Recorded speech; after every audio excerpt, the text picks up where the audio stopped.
आमचं आता बोलणं झालेलं आहे।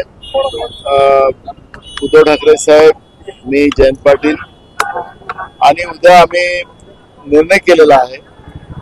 माननीय कोर्टाचा आदर करून आम्ही उद्या काळा झेंडा आणि तोंडाला काळी पट्टी बांधून दुपारी 11 वाजता ते 12 वाजेपर्यंत आम्ही पूर्ण महाराष्ट्रामध्ये या पद्धतीचं आंदोलन नाही पण या मुस्कुटदाबीच्या सरकारच्या धोरणाच्या विरोधात आम्ही लोक शांततेने बसू आणि कोर्टाचा आदर आम्ही त्याच्यामध्ये करू।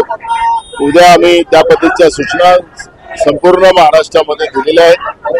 सरकारच्या या बेबनशाहीच्या विरोधात आम्हाला ठीक आहे, माननीय कोर्टाने जो निर्णय दिलेला आहे त्याचा काही विरोध करायचं कारण नाही, पण शांततेने उद्या आम्ही काळा झेंडा आणि काळी पट्टी सामान्य व्यक्ती म्हणून निषेध आंदोलन काळे पट्टे बंधून करणारे हे काँग्रेस हे सामान्य व्यक्ती म्हणून आम्ही सगळे जण, उद्धव ठाकरे साहेब मुंबईत, मी ठाणे, आमचे विरोधी पक्ष नेते नागपूर, बाळासाहेब नाशिक, आमचे पृथ्वीराज चव्हाण साहेब पुणे, सगळे नेते वेगळ्या वेगळ्या भागामध्ये या पद्धतीचं हे 1 तासाचं बैठा आंदोलन आम्ही करणार। कलेक्टर ऑफिस समोर की कुठे जिथं जागा मिळेल आणि त्यामध्ये लोक स्वतःने सहभागी झाले तर त्यांना पण आम्ही त्या पद्धतीने संभ्रम लोकांमध्ये असं आहे, लोकल आणि बस बंद करा असं आवाहन उद्धव ठाकरेंनी केलं होतं। आता नेमकं काय ठरलेलं? मागे तुम्हाला सांगितलं ना, आम्ही कोर्टाचा आदर करून आम्ही त्या पद्धतीची वाटचाल करतोय। त्याच्यामुळे आम्हाला चौकात बसायचं असेल आणि बंद आम्ही करणार नाही, लोक स्वयंपूर्तीने बंद करतील तर त्याला आमचा मुख्यमंत्र्यांनी टीका केली की विरोधी पक्ष राजकीय पोळी बांधण्याचा प्रयत्न करतोय। म्हणजे आमची शाळा होती त्या 3 वर्षाच्या मुलीवर 4 वर्षाच्या मुलीवर जे काही झालं, अत्याचार झाला महाराष्ट्रामध्ये सातत्याने हे सिरियल चालू झालं तर तुमचं सरकार काय झोपलंय?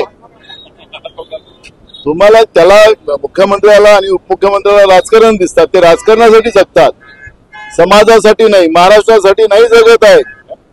त्यांनी त्याचं उत्तर दिलं पाहिजे। सातत्यानं राजकीय पोळी तुम्ही काय करताय? हे प्रसिद्धी करताय, 470 कोटी रुपये प्रसिद्धीसाठी खर्च, ते हे काय राजकारण नाहीये? त्याचं उत्तर का देत नाही तुम्ही? जनतेच्या पैशाची उधळपट्टी करून स्वतःच्या राजकीय पोळ्या तुम्ही शेकतात आणि महाराष्ट्राची जनता वाऱ्यावर आहे। महाराष्ट्राची जनता असुरक्षित आहे, शाळेत जाणाऱ्या मुली आज असुरक्षित आहे, त्याची काळजी नाही।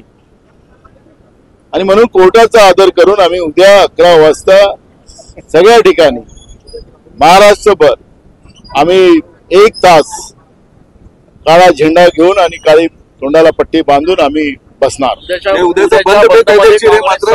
राज्यात अनेक ठिकाणी बंद करून आम्ही बंद करणार नाही।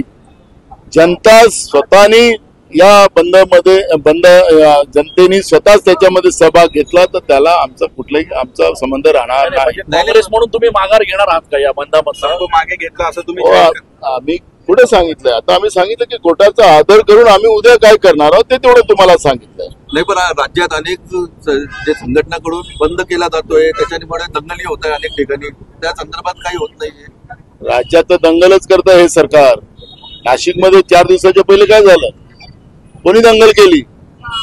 भाजप वर्ष मुस्लिम कोणी केलं? सरकारच करताय ना। त्याच्यामुळे दंगलखोर तर सत्तेमध्ये बसलेले आहेत आणि त्याच्यामुळे कोर्टाचा आदर करून आम्ही उद्या काय ऍक्टिव्हिटीज करणार आहोत ते तुम्हाला आम्ही सांगितलं। थँक्यू। एनसीएन न्यूज साठी प्रतिनिधी रोहन दानी, नाशिक।